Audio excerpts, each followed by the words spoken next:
Followers, friends, panghanap po kagaya na ito guys. Ayan, panoorin mo tong video na ito para malaman po ninyo kung ano po yung ginawa ko para umangat yung followers ko ng ganyan. Yung dalawang tips na lang po ituturo ko na guys. Yung proper engagement and then yung pagsali po sa live natin. So, simulan po natin yung proper engagement ora mismo dito na sa ating video. Pag di ka pa nakapag-follow sa akin, pindutin mo po yung plus sign sa ibaba ng profile ko.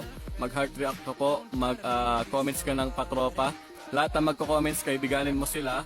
Ayan, replyan mo ng pabalik para balikan ka nila. Ayun, and then, pagkatapos, mag-add to favorite ka, mag-share ka rin ng ating video para mas marami pa makita nito at matulungan din natin yung mga followers nila, yung mga accounts nila. So, yung pinakamabilis na paraan guys, yung pangalawang tips ko is yung pagsali po sa live natin. Ayan, kung nakikita nyo na kung nagbiblink yan, pumasok na kayo doon guys kasi marami po tayo doon magtipon-tipon and then, ora mismo doon sa live natin, ora mismo mababalikan ka na doon sa live natin. Ayan, mapapalo back ka doon guys. So, pasok kayo dyan pa nag-biblink po yan, tuturuan ko kayo ng mga gagawin nyo doon sa ating live. Basic lang doon guys. Ayan, so ano pang inaantay natin guys, pa nagbiblink to, pasok na kayo, naka-live na po tayo. Ayan, thank you so much guys.